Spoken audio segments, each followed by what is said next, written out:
O texto chama-se Silêncios e Palavras. Na palavra, a comunicação se realiza. No silêncio, ela se completa. Pois a compreensão se concretiza a partir do silêncio. Há poder em ambos e a sabedoria é usar bem esses dois tempos da comunicação. Dentro de uma composição, as pausas são tão importantes quanto os sons.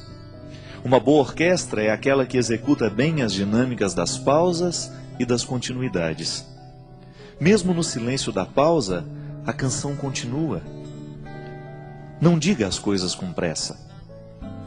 Mais vale um silêncio certo que uma palavra errada. O poeta mineiro Carlos Drummond de Andrade recomendava aos poetas: convive com os teus poemas antes de escrevê-los. Tem paciência se obscuros, calma se te provocam.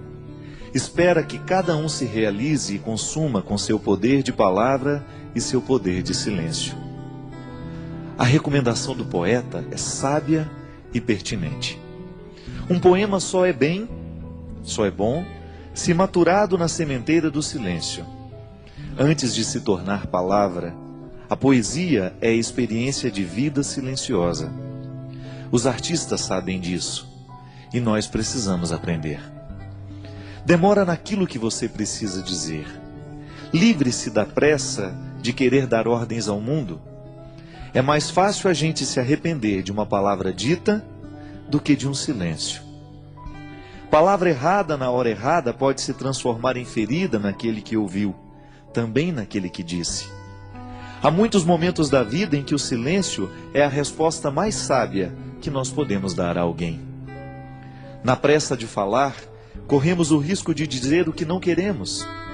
E diante de tudo o que foi dito, nem sempre temos a possibilidade de consertar o erro. Palavras erradas costumam machucar para o resto da vida. Já os silêncios certos, esses possuem o dom de consertar. Por isso, prepara bem a palavra que será dita. Palavras apressadas não combinam com sabedoria. Os sábios sempre preferem o silêncio. E nos seus poucos dizeres está condensada uma fonte inesgotável de sabedoria. Não caia na tentação do discurso banal, da explicação simplória. Queira a profundidade da fala que nos pede calma. Calma para dizer, calma para ouvir. Uma regra interessante para que tenhamos uma boa compreensão de um texto é justamente a calma. Só assim podemos adentrar nos significados que o autor quis sugerir e, consequentemente, mergulhar no mistério do seu texto.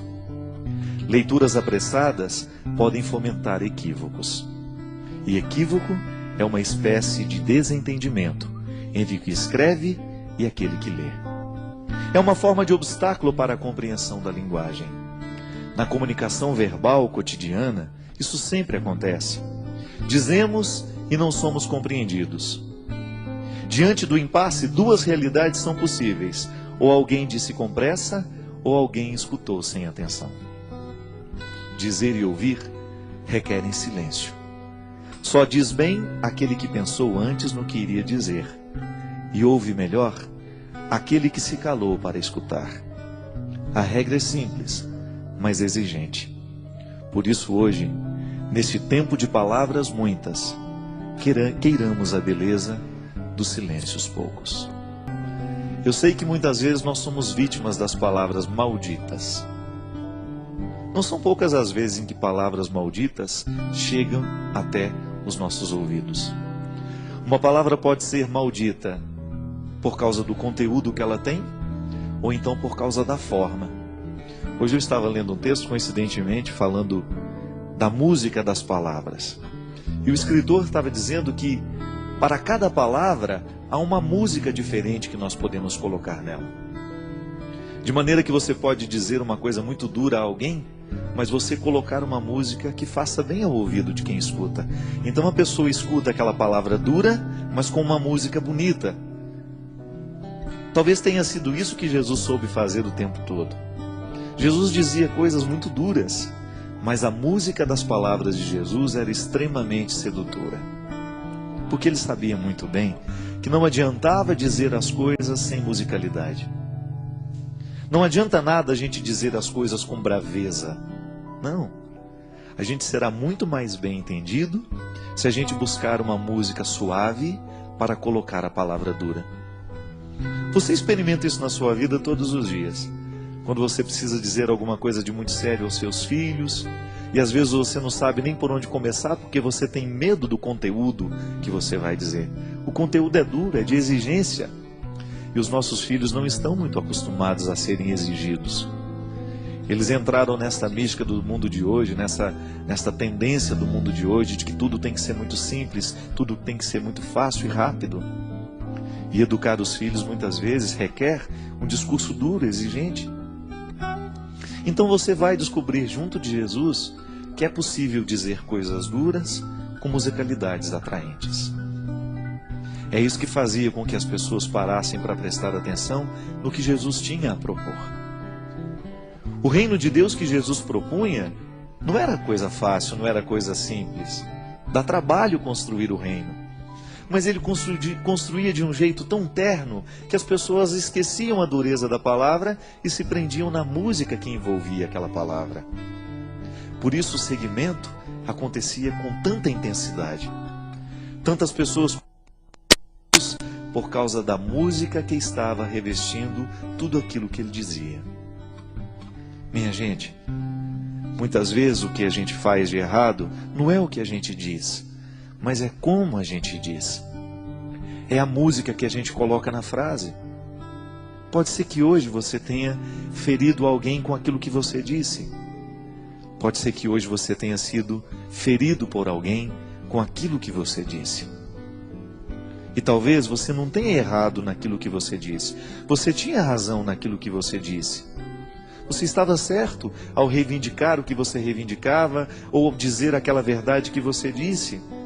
Mas talvez você não tenha escolhido o melhor jeito de dizer.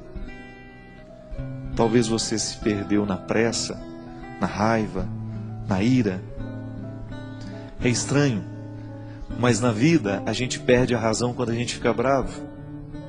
Na vida a gente perde a ternura quando a gente se irrita, porque a ira, ela tem o poder de retirar de nós a sabedoria. E quando nós estamos fora da sabedoria, geralmente nós não sabemos colocar músicas nas palavras. Todos nós gostamos de música. Todos nós gostamos de ouvir aquilo que entrou um dia dentro do nosso coração, nos fez bem. Por quê? A palavra veio com música, ela não veio sozinha. O intérprete colocou naquela palavra uma intenção tão bonita que você de fato acreditou naquilo que ele estava cantando. Uma canção bem interpretada, ela expressa todo o poder de verdade que o compositor quis dar.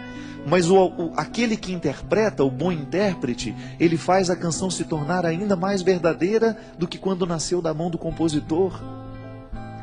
Porque ele soube colocar a intenção da voz. Eu, quando dava aula na faculdade de teologia, lá na faculdade Deuniana, eu sempre dizia para os meus alunos que seriam padres um dia: olha, cuidado para você não ficar com um tom de voz, um jeito de falar igual a todo mundo. Busque a melodia das palavras. Busque o seu jeito de dizer. E que o seu jeito de dizer as verdades evangélicas, que o seu jeito de ensinar o evangelho, a palavra de Jesus, as coisas boas da vida, estejam de acordo com aquilo que você verdadeiramente acredita em e identifica neste mundo como ternura. A palavra pode ser dura, mas a música que envolve a palavra não precisa ser.